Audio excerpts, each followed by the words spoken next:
Bismillahirrahmanirrahim. Assalamu alaikum. You're watching Newsroom. I'm your host, Khalid. But today is the 22nd of June, 2023, and these are the stories that we'll try to highlight during the course of our show. We will begin, ladies and gentlemen, with our Prime Minister, Mr. Mohammed Shehbaz Sharif, in fact, who is in France on a two-day official visit to represent Pakistan at the new Global Financing Pact Summit that has begun in Paris today. More than 50 countries are participating, in which different important issues that plague the world will be discussed, which include meeting the challenges of financing sustainable development, environment, energy transition and climate change agenda. Prime Minister Shehbaz Sharif will also be meeting with other important world leaders, as he has met, like the Saudi Prince, like Emmanuel Macron, the French leader, as well as other important world leaders. He's also met with the IMF head and has discussed the ninth EFF facility. This is going to be our first segment. Our second segment today, ladies and gentlemen, concerns the state of Manipur in India and the way clashes between ethnicities are going on since quite some time, which has resulted in many deaths and many casualties. Not only that, infrastructure has also been affected. But this said, this is an issue that has been going on for quite some time. I'd like to refer to what a retired Lieutenant General of the Indian Army said. He, in a tweet, said that the state is now stateless. He further wrote that, like Libya, Lebanon, Nigeria and Syria, one can broadcast the fate of someone's life and property at any time.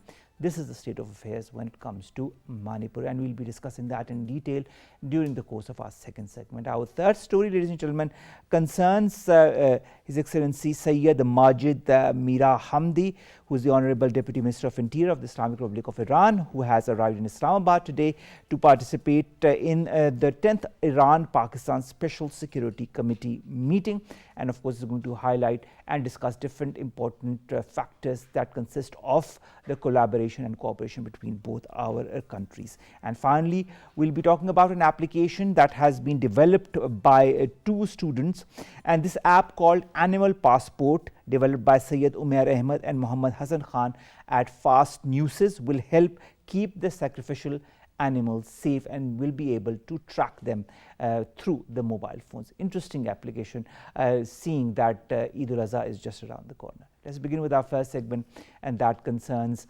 our Prime Minister, Mr. Shehbaz Sharif, who is on a two-day official visit to France, where he's participating and representing Pakistan at the new Global Financing Pact Summit that has begun in Paris today. More in the following report. Today's poly crisis are compounding shocks on developing countries, in large part because of an unfair global financial system that is short-term, crisis-prone, and that further exacerbates inequalities. In order to advocate for a reform of the international financial system, Prime Minister Mohammed Shehbaz Sharif is in France on a two-day official visit to represent Pakistan at the new Global Financing Pact Summit. More than 50 countries are participating in the summit to discuss the contours of a new global architecture capable of meeting the challenges of financing sustainable development, environment, energy transition, and climate change agenda. Prime Minister Shehbaz Sharif will address the summit as leading stakeholder of the G77 and head of one of the largest developing countries most affected by climate change. Prime Minister Shehbaz Sharif will present Pakistan's perspective and proposals for reform of international financial institutions, climate finance, green infrastructure, attainment of SDGs, and solutions related to debt. Demonstrating his resolve for financial engagement, Prime Minister Shehbaz Sharif is holding productive bilateral meetings with other world leaders on the sidelines of the summit. Pakistan, being one of the most vulnerable countries to climate change, has been calling to rethink global financial architecture to make it more responsive to contemporary challenges. Dr. Usman W. Chohan, leading economist, joins us online. Usman, pleasure to have you on board for this segment of the show. Usman, when it comes to this two-day new Global Financing Pact Summit, how important is this to ascertain the challenges that the countries from the global north and global south are encountering? I think this summit is a very good occasion, a very important occasion for stakeholders from the G7, G20, and G77 to come to the table and discuss the future of global finance. Well, we've had several lessons come to the surface that were sort of simmering in the background for decades. Recently, one being the COVID-19 pandemic. Alhamdulillah, Pakistan did very well in that. But remember that Pakistan was very articulate in favor of, for example, debt suspension and all of these other financial reforms that the world needed. We were very articulate and we rallied a lot of countries towards that. So we've always played a positive role in articulating a change in global finance. This summit is probably one of the first major steps, and credit to France and Emmanuel Macron as its head to organize this. All right, now coming to Emmanuel Macron, he said that there is a need for collective efforts to meet global challenges like climate change and alleviation of poverty. Is that achievable in an age where we see so many conflicts and important countries in the global north financing directly or indirectly parties in these conflicts? Don't you feel a lot of the money or the finances are being diverted towards other causes? Absolutely. You're hitting the nail on the head when you point out that why now and why in this context is this happening, and is it even achievable? Well, it certainly is achievable, but it requires us all to be of one mind, looking at the longer picture of sustainability of our species on this planet even, because the sort of climate distress that we are going to face over the next few decades is going to be very, very disruptive economically, let alone the cost to lives and livelihoods. It's basically the economic structures that will be rattled by this. So we do need to do it. And then you point out in your question about the conflicts and all that. Well, that's very true. In fact, there is a certain irony that France is organizing this. I mean, as far as the structures of global finance goes, you should ask some of these West African countries post-independence what their economic levels of freedom have been because of France. So it's good that France is doing it. It will have to play its own specific national role in that too, because West Africa's development has been hindered in large part because of its relationship to post-colonial France. So there's a lot of things under the surface, and I hope this summit allows for those discussions to take place. Now, the French President Emmanuel Macron also pointed out toward one thing, and I'd like your point of view on it. He said we have to correct global environment transition. When we have COPs that happen, when we have in summits in Geneva that happen, a lot of pledges are made, but they are never translated into actual action. Do you feel this can happen? How can we correct global environment transition when the actual desire for action isn't present? Yes, so excellent point. Well, there's two reasons why there's impediments to this. One is at the corporate level in the West, which is to say that not all companies there are eager for this transition. Big oil, for example, has made a ton of money, supernormal or excess profits since 2022, contributing to inflation around the world because energy prices went up. So big oil and big other corporations, including the automotive sector and many other sectors in the West, are not too eager on this. The second conflict comes between the West lecturing the East, or the Global South more specifically, on trying to slow down economic production and make it more expensive by making it climate friendly, like climate friendly industry or climate friendly manufacturing from the get-go, which makes it expensive and makes it cost prohibitive.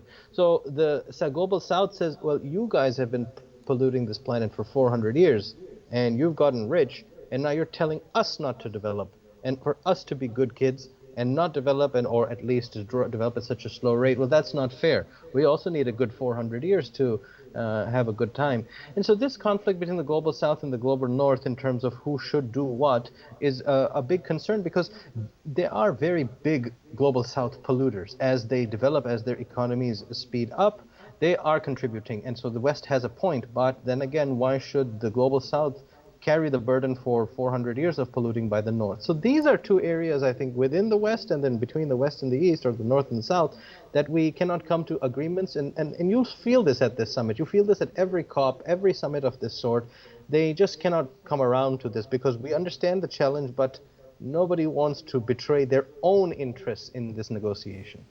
Very good point indeed. And looking at the current geopolitical and geostrategic situation of the world is embroiled in, this is something that we need to see how such summits can pave the way for, as Emmanuel Macron said, a new global financing pact. Speaking of this pact, what do you feel should be the contours of this pact? How do you feel the summit could be a step forward to overhaul the global financial system and the lacunas that exist in it?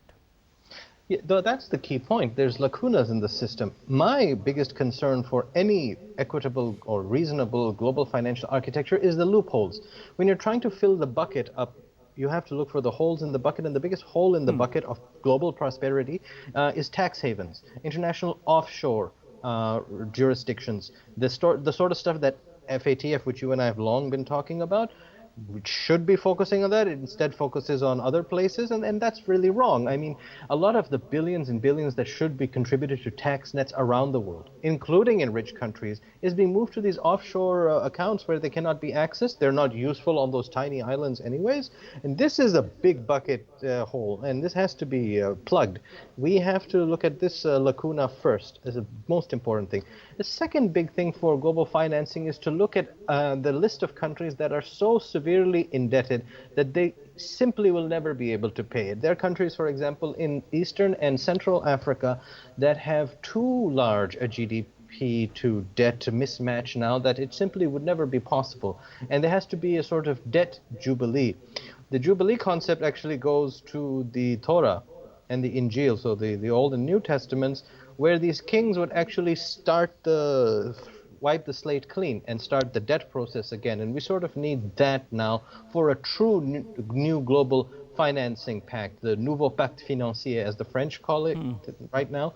For this to happen, you really need to wipe the slate clean. And that doesn't mean making it zero figures everywhere, but it means that some things just have to be written off now because the 20th century is long gone, and these are the vestiges of that. And but I like you saying to wiping the slate clean, because that's never going to happen, because this is what the global north will never want it happens, because this puts a certain hold on the countries in the global south. Now coming to developing countries, because this is what our focus is on in this summit as well, there seems to be an unfair global financial system in play, due to which there are irregularities, due to which there are inequalities as far as the developing and the developed countries are concerned. How is this inequitable or unequal financial system affecting countries such as Pakistan? It affects us in several ways. The biggest way is that we never have the balanced budgets. We never have the fiscal space to develop or invest in our own country. And basically, we are also funding the development of other countries in two ways. For developed countries, and we're parking it in their banks. It's a private decision usually, but the fact is that you're basically bankrolling their development. They have excess savings. That makes their currency stronger, and that makes their currencies more attractive, and they have plenty of wealth. Even when they don't really know what to do, they just sit on it. The second is that even amongst developing countries, countries like Pakistan are basically funding the development of other developing countries rather than their own, because we purchase or import from them, but we don't export to them enough. They don't import for us. For example, tea. We actually don't grow tea. Tea was grown in East Pakistan. That's why it's on our emblem. But we import tea from other third world countries, other developing countries. We are giving foreign exchange for that. Similarly for coal. Similarly for other things, basic commodities that we either cannot or will not grow, decide not to grow, unfortunately. So we are funding them, and we're also funding the developed world. And so ultimately, big countries like ours become fiscally hollow. We don't have enough relative to the size of our economy, the size of our people, to fund further development. That becomes our problem. Then we get into a debt cycle, and we need to borrow to fill that gap, and that is not the right way to keep a sustainable fiscal path. Usman, I'd like to refer to an official statement that came from Pakistan regarding what our Prime Minister, Mr. Shehbaz Sharif, will be talking about in the summit. He says he will present Pakistan's perspectives and proposals for A, reform of international financial institutions, B, climate finance, C, green infrastructure, and D, attainment of the SDGs and solutions related to debt. What, in your point of view, is or should be Pakistan's vision to fight inequalities and the attainment of the SDGs? Now, there's many factors, and I'm sure our delegation there will raise them accordingly. The first is for the push towards renewables, the financing of renewables. Keep in mind that renewables are such a success story now in the world because of huge subsidies over the 20th century. So that sort of subsidization has to continue in places where it is still cost prohibitive. So the renewable part. The second, with the climate sustainability, is that the sort of carbon tax and other means of sort of distributing the gains and the losses more evenly of this, because we're very climate vulnerable. We can talk about that. The third is in terms of, again, we may not say that they'll forgive all debt to all countries, but to reduce, take a haircut, or extend the maturity, or reduce the coupon. Some debt restructuring stuff has to happen, and probably the discussion about how existing institutions as well as new institutions can have vehicles to fund climate-friendly or poverty, like eradicating poverty measures. Those sorts of things can exist even within the existing system, as well as adding new appendages, new institutions to that system. So we have a lot to discuss, because we are particularly feeling this already earlier. Everyone will feel it, but we're feeling it earlier than others. We are feeling it also because of the floods that hampered Pakistan's economy last year and continues to hamper because of the effects that have reeled as a result of those, and to couple that with other issues that Pakistan's economy is suffering from. Pakistan has been calling for finding a long-term and comprehensible solution to the debt problem as far as the least developed countries is concerned. Usman, what are the prospects of any kind of breakthrough during these 2 days? Well, I would say the prospects are higher than one might expect, because one approaches these things with a sort of cynicism, right, generally. But that was pre-COVID. Now I think that because of the situation in which this is being organized, it is much likelier to happen. The reason I believe that France is taking such a lead is because France and Europe more generally is cautious about where the world is headed and what its role is, because it is now characterized by a strong US-China antagonism. Right, so this rivalry, where does Europe find itself in that? So in order to keep themselves relevant and be a positive contributor, they have to sort of look at how the existing system, which doesn't work for anybody anymore, can be made so that they find a place for it, and it also does good for others. And you are familiar with Macron's recent visit to China and his external diplomacy, and even within the EU. This means that one of the key pillars of the global economy, Europe, is wanting to find its place and keep everybody in some positive contributory stance, rather than antagonize and rupture the global economy, particularly when there is a war on the eastern front of the EU.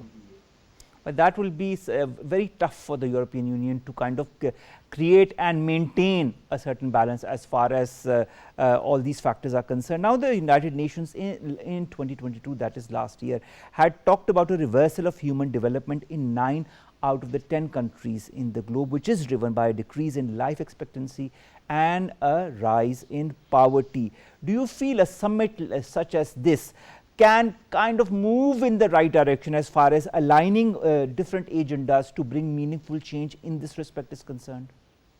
It can, because I believe that the realization of the big trends is now among all stakeholders around the world. Even if they may not agree with each other's interests, they all see the bigger picture. The bigger picture involves several parts. One is that the population growth in the developed world is still very low. It's negative in many places, so their workforces are disappearing, which means that their social safety nets will erode, which means that they have to look at immigration and other factors more carefully, while in the developing world there is perhaps an excess of population relative to education, fiscal investment, healthcare, etc. So this mismatch is one big one. The second is that the West is becoming increasingly economically irrelevant, not just Europe, but the West as a whole, through the de-dollarization process that was accelerated by 2022, the war in Ukraine, the dollar was weaponized, and so on. Not many countries are too keen on holding strictly to dollars, and in fact diversifying portfolios is another big factor. And the third is what you're well aware of, we've discussed, is the climate thing. This is already affecting countries in ways that they, even if they don't publicly disseminate, their scientists are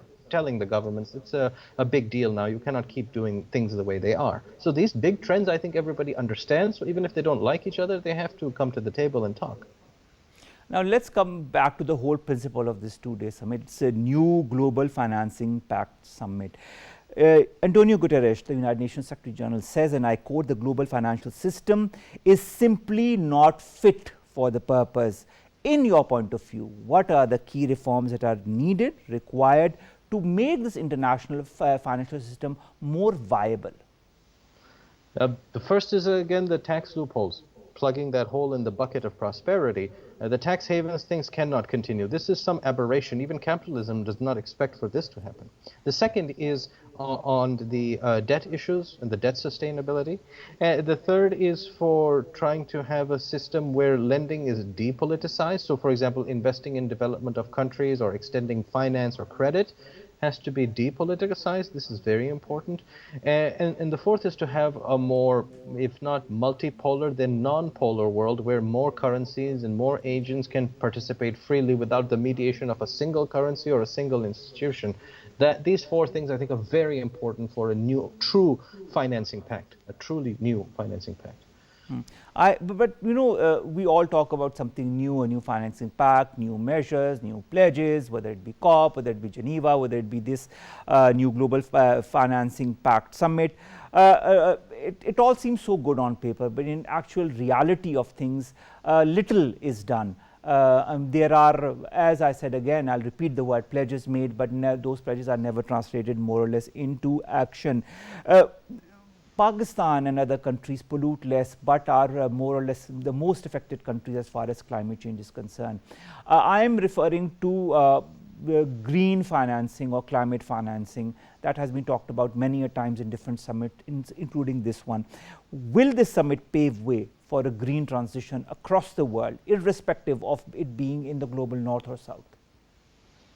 I hope so, but I don't think this summit alone will do it. We need to have more summits like these until one breakthrough does happen. Because if you leave it to one meeting, what are the chances that everybody will act in unanimity? And of course, you can argue that, well, there's been plenty of COPs, there have been plenty of other international summitry, but the major breakthroughs where we realize I don't want it to happen at a time when it is too late. And thankfully for now, we all have time on our hands. And it also requires two other dynamics to change. One, which we talked about earlier, is that within the West, the corporate impediments have to cede to the bigger interest, the global interest. And the second is that even without international financing in Pakistan, if we get our economy working for the people and start to make long-term investments, we have enough capital on our own to do the things we need to do. We need to dam the rivers. We need to reforest the Banjar Ilake, the barren lands. Barren areas. Barren areas. So there's things that we can do on our own too, and we may have to at some point. Now, speaking of doing things on our own, the current coalition government in Pakistan has decided to put up a special investment facilitation council that has a mandate to frame economic policies that could ensure policy predictability, continuity, effective implementation to revive our economy. What, in your point of view, is the prospect to attract investment for this initiative from this very summit? I would keep the SIFC as a domestic thing, and it's just far from the ideal way to arrange economic policy, because you're not taking public inputs, you're not doing it in a democratic manner, and not everybody on that panel is an expert on economics. So I don't think that's ideal, but we keep that separate as a domestic issue, and we look at what we have, where Pakistan can rally support for its interest that is shared with the world. Pakistan is very good at that. Pakistan is very good at diplomacy, historically. And in the COVID-19 thing, we did an excellent job with the Desk Suspension Service Initiative, a DSSI it was called. And this is similar to that in terms of us rallying other countries to say, enough is enough now. We need to put finance where our priorities are. Finance is made, capital is made up. It's an invented human thing. So can it be used to create real material benefits for mankind? Or is it just something that we do on the side while we plunder the planet? There should be more synergy between these. And Pakistan has a very important role in that because we are suffering first and foremost, but we know that others are too. So we can get everybody on the same page.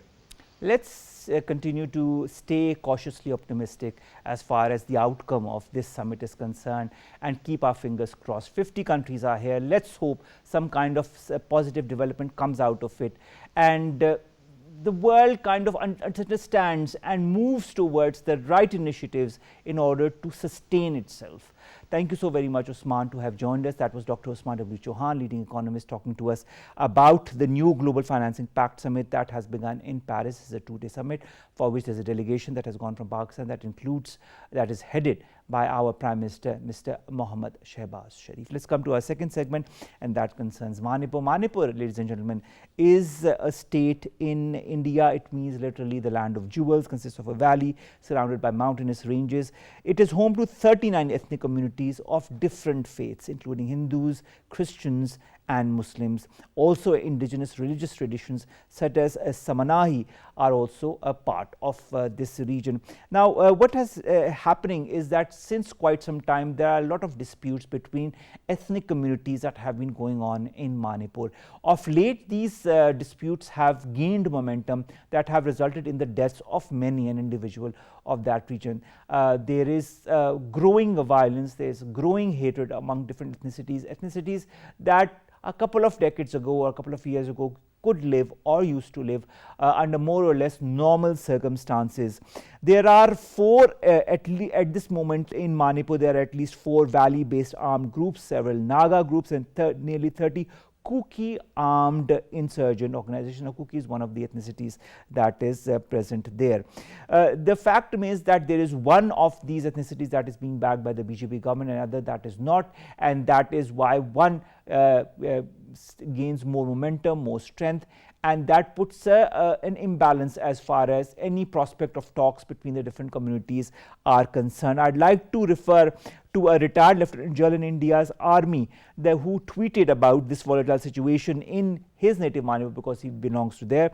His name is L. Nishikanta Singh, and he said that this state of Manipur is now stateless. He also tweeted that life and property can be destroyed anytime by anyone, just like in Libya, in Lebanon, in Nigeria, in Syria, and in other countries across the world, which of course he's pointing towards the lawlessness, the sheer lack of human value that is present currently in Manipur as we speak. The clashes between the majority Meitei and the Kuki communities that I mentioned a few minutes back have left more than 100 people dead, over 400 wounded. Nearly 2 months after it was convulsed by ethnic violence, Manipur is now on the cusp of many believe is more or less a civil war. Dr. Salma Malik, who is a foreign affairs expert, joins us online. Dr. Salma, it's always a pleasure to talk to you. Since the 3rd of May, Dr. Salma, and you know that more than I do, the northeastern Indian state of Manipur has witnessed repeated inter-ethnic clashes, specifically between the Meitei and the Kukis. What, in your point of view, is the main dispute, and why can this dispute not be resolved? Omar, thank you so much for having me as part of the show. India is trying its level best. If you look at the 7 sister states, of which Manipur is also a part, these are the areas which are extremely lucrative when it comes to resource base and the minerals and everything. And India is trying its level best to kick out the indigenous population because they make a lot of noise, which is the right type of noise, that their rights and their resources are protected.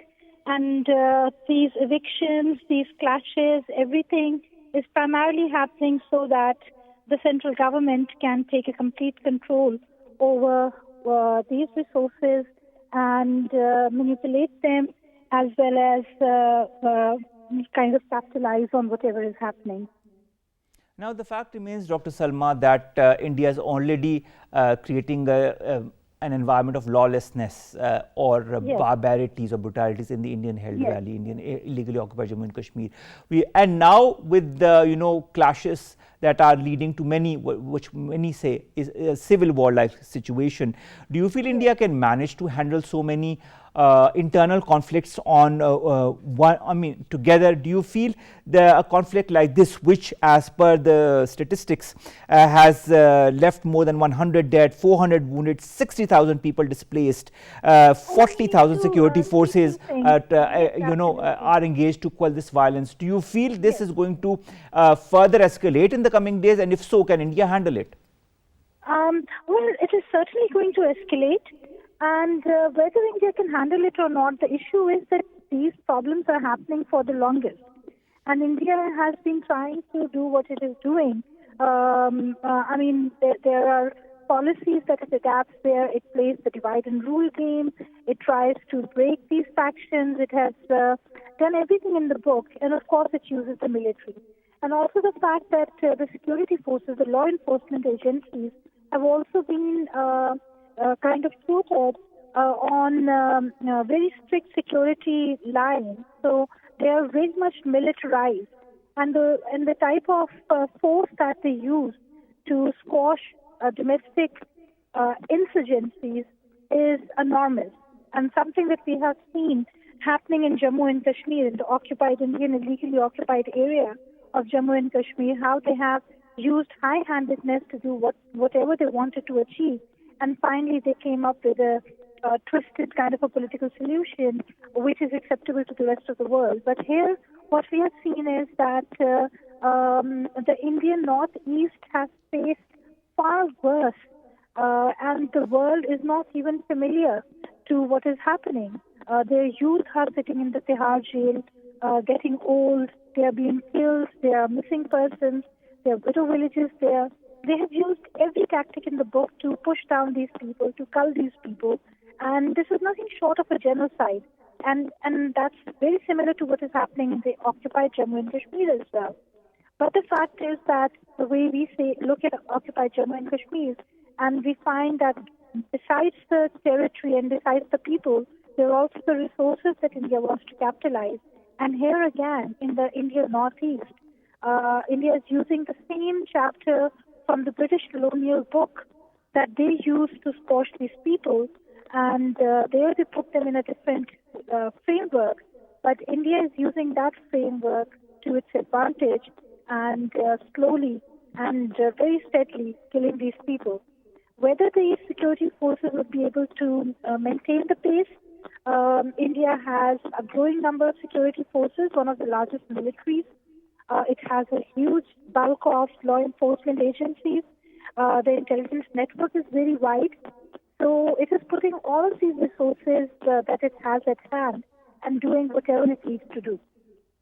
All right, now before we come to the ethnicities and the warring factions, I'd like to understand, looking at the statistics, for example, there is a mistrust between the warring communities that is sharpening. There are more than 200 churches, 17 temples that have been destroyed or damaged by the mobs. The homes of local ministers, legislators have been attacked and set on fire. Normal life is completely strangled. There's more or less a curfew all the time. Can India, govern Manipur through the barrel of a gun? You can never control such things through the barrel of a gun. Absolutely, I totally agree with you. But India is doing that, and so far India has been successful. You don't find any negative press internationally which is castigating India, which is telling India not to do what it is doing in various areas where it has unleashed a reign of terror. And India always manages to get out of this situation. And I always use that example where Trump was visiting India, and just 1 kilometer short of where he was visiting Narendra Modi, there was a massacre being taken place, and the U.S. were not bothered. And it's the same U.S. which, when President Bill Clinton visited India, and the Indian security forces orchestrated the Chatti Singpura massacre, where the Indian security forces posed as the militants or insurgents or freedom fighters, however you would like to call them. The Indians were calling them militants and insurgents. They went and they killed 22 Sikh pilgrims, and they blamed it on the freedom fighters. And the US very conveniently bought the story because they wanted to buy it. So it is very convenient for India at the moment, given this larger geopolitics and geoeconomics, that the foreign powers and everyone looks our way, even if it is the Christian people who are being targeted and not the Muslims. But whether it is the Muslims, it is Christians, it is any ethnic, sectarian or religious community, Indian security forces and Indian establishments' impunity is something which is being completely overlooked by all concerned. Another thing that is being overlooked, Dr. Salma, is the fact that the violence in Manipur is increasing with every passing day nowadays. But of course, it's the last year that violence has really increased. But what I'd like to understand in your point of view is that identities of ethnic communities have repeatedly been weaponized, and I'd like to use the word weaponized to serve the interests of a powerful few. Will this serve the interest of India in the longer run? Will this serve the interest of Manipur as a region in the longer run? Or do you feel this weaponization is going to create more mistrust and more violence in the coming days? Absolutely, it will. You see, India has for the longest used the Pakistani intelligence outfits and so many other bodies that they are the ones who are instigating problems or trouble in the paradise, and they're the outsiders, the Ghusbetias who are doing this and that, the narrative for Kashmir. They use similar narrative for the Adivasis and this and that for Manipur and the Northeast as well. And this is not something that has developed overnight. There are these waves that come and go. There are the ebb and flows that are happening. But now, under Modi, this impunity has a pattern. And they're using it because they know that they can get away with it.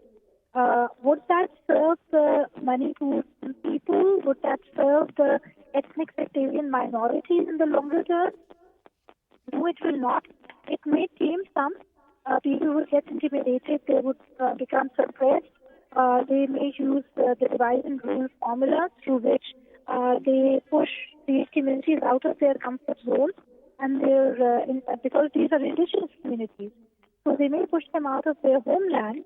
And one thing that needs to be highlighted here is that the indigenous communities in India are extremely, ferociously protective of the environment and their living spaces.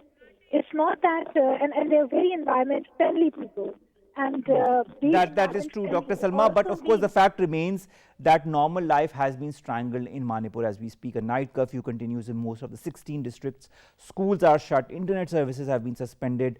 There are sporadic killings and arson that are going on. The Indian federal government's proposal for a peace panel to broker a truce has received a tepid response, to say the least. This is the darkest moment in Manipur's history. This is what a representative for the Northeast India Women Initiative for Peace says. She talks about homes that have been burned, people who have been lynched, burnt and tortured. She talks about Manipur that has not seen this kind of or type of violence in its modern history.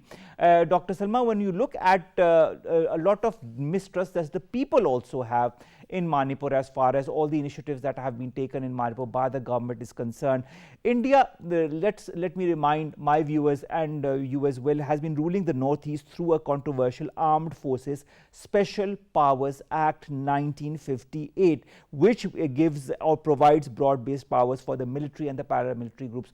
Don't you feel acts such as these are adding fuel to the fire?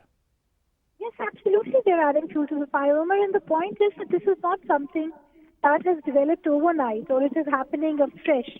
This is something, as you mentioned, that one particular act is as old as 1968. So that's like 55 years.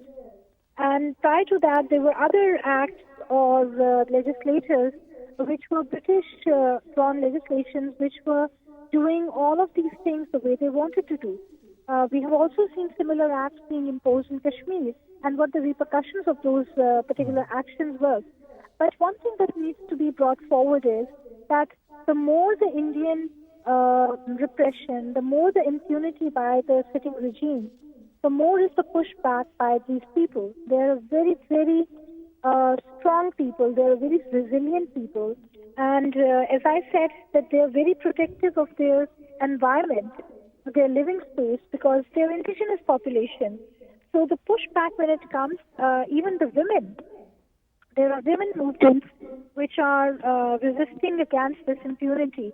But at the same time, the Indian security forces are conducting war crime actions there. They are humiliating the women, they are harassing the women, rapes and other things have taken place which are akin to war crimes. And as I said, these are genocidal activities, and they're doing it because they don't fear anyone. And they can go on, and they want to make an example out of these people who are resisting the central forces. And that is why we see the type of violence which is picking up by the day in such areas. All right, Dr. Salma, I'd also like to understand there are various factors that have contributed to this stage of violence in Manipur, which include insurgency, recent war on drugs, illegal migration from Myanmar through porous borders, pressure on land, lack of employment opportunities, which make, of course, the youth vulnerable to recruitment by the rebel groups. Do you feel that the elite of the country or the elite of Manipur are using this region for their vested interests through these factors? You see, whenever there is conflict, you would find stakeholders who benefit from the conflict. And those stakeholders may never be outsiders alone. There would be the insider stakeholders as well who benefit from the economy of conflict. And the things that you have pointed out absolutely happen. But if the government of India, the Delhi government, is so good in imposing in 1968 a Special Powers Act, why hasn't it done anything to make the situation better in these areas? They remain so concerned about Balochistan, and they remain so concerned about FATA, economic plight and joblessness of the FATA youth or the Balochi youth. Why don't they look at the Manipurian youth? Why don't they look at what is happening in Agartala or any other places? Because they don't want these people to become aware. And many of the people who have actually taken the central route, who have come to Delhi or left their homeland, you find them languishing in jails. Because when they come to these areas and they talk about their homeland and the atrocities that are taking place there, and they see the uneven level of development, they become all the more disillusioned and they raise voices. And the next thing they know is they land up in jail forever. Or they get killed. So if India was so interested in developing these areas, targeting the joblessness, targeting the illegal trafficking and all of those things, and they're using these excuses also to justify their law enforcement crackdown. So, I mean, India has done so many actions in these border areas. They can make all those security measures. They don't have to be repressive about it. So they're just using excuse. Of course, and using for their own for their own benefits. Now, my last question to you, Dr. Salma, is on one of the two warring factions, that are the cookies. Now, 10 of the 60 elected lawmakers in Manipur's assembly are cookies. 3 ministers in Mr. Singh's 10-member cabinet are cookies. The cookie protesters now are demanding a separate territory for the community. Do you feel this war that has been going on between them and the warring faction is going to become a full-fledged insurgency? I think it depends how much fodder is being put into these efforts. It will remain, the cycle would certainly see an uprise in the coming days and weeks and months. But it also depends on what the election sentiment is going to dictate. If they want to keep these communities factionalized, the central government is certainly going to put a lot of money into their select element to make them win the election or to divide the vote. And that is how it is going to work. A lot of what is happening has to be linked to the elections that are coming up in the future and how the central government wants to manipulate the vote bank. So we need to also keep that thing in mind. So basically, it's a political chess game that is going on, that is, for which violence is being used in Manipur. Thank you so very much, Dr. Salma Malik, to have joined us, to have talked to us on a very interesting topic, and that is Manipur and how politics and violence intermingle for the benefit of the certain elite. Let's come to our last two stories. The first is on the 10th Iran-Pakistan Special Security Committee. The Honorable Deputy Minister of Interior of the Islamic Republic of Iran has arrived in Islamabad to participate in the 10th meeting of this very plenary committee of the Iran-Pakistan Special Security Committee. This, of course, is very important because it not only indicates pragmatic determination of authorities of the two brotherly countries to move forward, but also to promote bilateral cooperation, to realize common interests and also deal with the common threats and challenges that include terrorism and security issues at the common borders. That is very important for all neighboring countries to get together, to understand and to move forward in an atmosphere that could be conducive to the both of them, and that is why the Deputy Minister of Interior of Iran is here in Islamabad, and that is what promotes collaboration, cooperation and mutual understanding as well. So let's see what good results come out of this meeting. Finally, let's end on a good note. Two young engineers in Karachi have developed an application that could identify lost or stolen animals. You might think, why animals? But you know, for example, Eid al-Azha is just around the corner, and there are so many animals that are present in the mandi in different markets to buy or sell, or people have animals that they keep in their farms or in their houses. If you have such an application that can track the movement of the animals, what better move than this? Because there are also many an eye on such animals to steal them whenever the occasion arises. So this app called Animal Passport, developed by Syed Umaid Ahmed and Muhammad Hassan Khan, two engineers at the FAST National Security University of Computer and Emerging Sciences, is going to help and will be helping sacrificial animals safe, especially during Eid al-Azha, which is just around the corner. They have said that through this app it would be easy to find lost or stolen animals through a biometric system, which is based on the physical attributes of an animal. Very interesting, because this is also more or less the way our biometric systems are used. Hassan is a master's researcher. He said the app they developed was easy to use like biometrics. The system that this application uses based on unique muzzle features which are present on any pet or sacrificial animal, and these features are very different or specific to each animal, so you can localize that animal through that, just like the fingerprints of humans. Umaid, who is a PhD candidate, said he got the idea of the app after his own animal got stolen. So as they say, you know, when you have an opportunity, grab it and you make the most of it. So this is what they have done, and this will be for the benefit of so many in Pakistan. With that, we come to an end of today's newsroom. We'll see you inshallah tomorrow with news stories, segments that pertain to us here in Pakistan. Stay safe. Allah Hafiz.